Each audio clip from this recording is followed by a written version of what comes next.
is something very special about a perfect opening line, and of course, not every book needs one, not every book has one. In fact, in preparation for making this video, I went through all of my favorite novels, and so many of them do not have really great, memorable, iconic opening lines, and that's okay. But there is a real art to making one. A good opening line doesn't just set the tone, set the scene, it can also set the themes of the novel. It can tell you so much about the protagonist or maybe the antagonist, or about the world. It can set up a very enticing mystery. A good opening line hooks you immediately for some reason, and there are many. And this video proves that a good opening line can be talked about for generations. And what got me thinking about this was Perfume by Patrick Suskind. I just got through reading this book.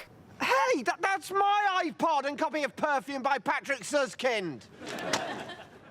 But the very moment that I read it, I was so hooked by its very, very clever opening line. In 18th century France, there lived a man who was one of the most gifted and abominable personages in an era that knew no lack of gifted and abominable personages. That is such a fantastic opening line. Translated, as the whole book is, so artfully into English by John E. Woods. What a fantastic opening line. The repetition of it. The fact that at first it just tells you up front that our protagonist is a very fascinating, very unique individual, but also a terrible, horrible person. And then through repetition, it lets you know that the world he was born into was not a pleasant one, and so many people were gifted and also horrible. In that way, he is unique and yet not unique. He is unique amongst the unique. He is uniquely gifted even in this world, and also uniquely terrible in a terrible time and place. It is so clever, it is so cheeky, and the repetition is beautifully satisfying. It's so good, in fact, that it is the blurb. That whole line is just the blurb. That's when you know you've got a really good hook. And so the clever opening line in Perfume got me thinking about other books that also have fantastic opening lines. The one that I always think of first is 1984 by George Orwell, which I really need to reread soon. This is one that you probably already know because so many people do. If you just Google iconic opening lines, this will come up. It was a bright, cold day in April, and the clocks were striking 13. It's a wonderful opening line. It's familiar, it sets the scene in a very visual way, but it also slightly sets you off kilter. It does everything a good, sharp, nice, satisfying opening line should do. And conversely, there's The Hobbit, which is special in a different way. In a hole in the ground, there lived a hobbit. What is that? What is a hobbit, and why does it live in a hole in the ground? Of course, that is our first thought. And I did once hear a story of how this line came about, but I don't know how true it is.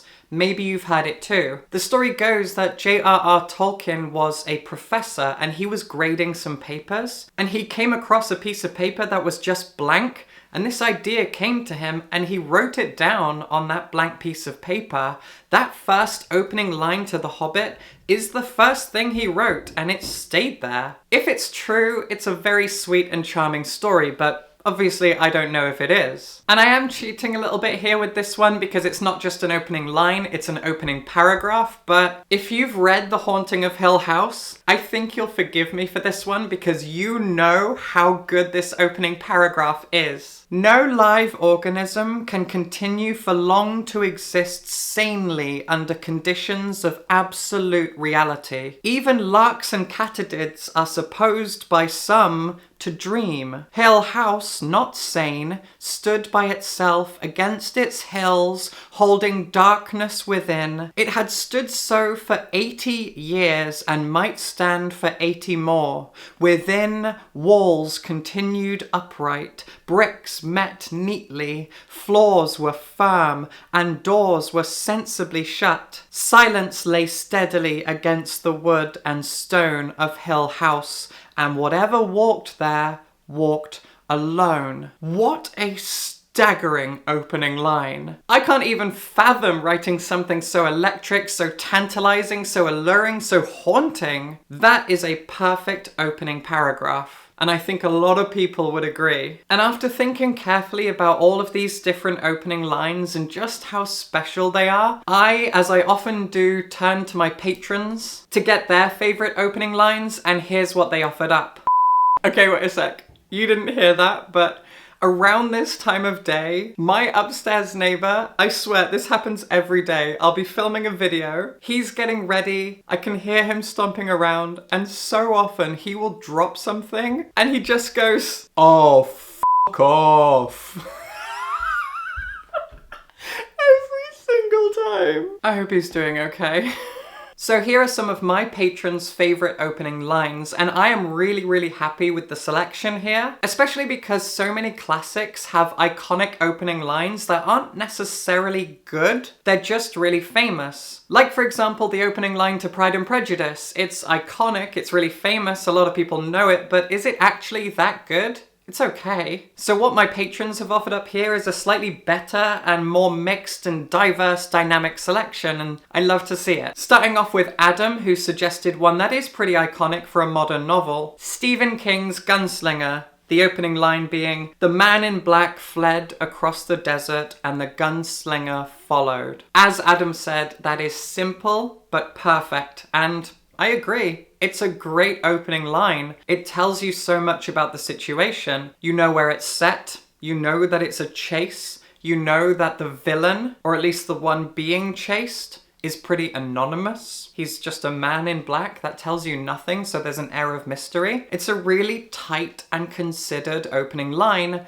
although it is also incredibly simple. And if you think it's boring, that's also totally fair, because it's not exactly poetic, but it does so many little jobs very well. Agnes offered up the opening line to Olga Tokarczuk's Drive Your Plow Over the Bones of the Dead, and Olga Tokarczuk is one of my favourite authors, so I'm really happy about this one. I am already at an age and additionally in a state where I must always wash my feet thoroughly before bed, in the event of having to be removed by an ambulance in the night. I'm over 30 now, so that's relatable. Haley echoed what I said about The Hobbit. In fact, a few people did. And my partner did also say that if I didn't include The Hobbit, that we wouldn't be together for much longer.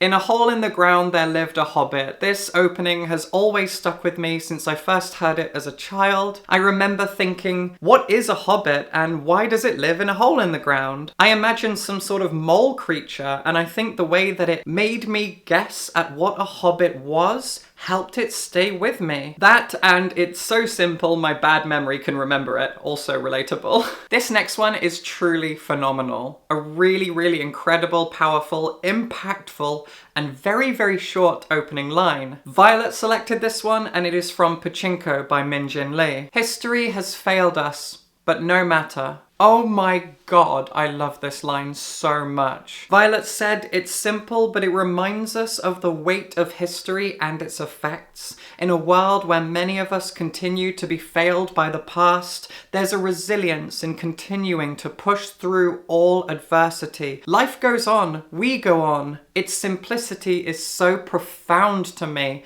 and I could not agree more." Cassandra picked a Becky Chambers line, so I'm immediately thrilled about that. This one is from A Psalm for the Wild Built. "Sometimes a person reaches a point in their life where it becomes absolutely essential to get the f*** out of the city."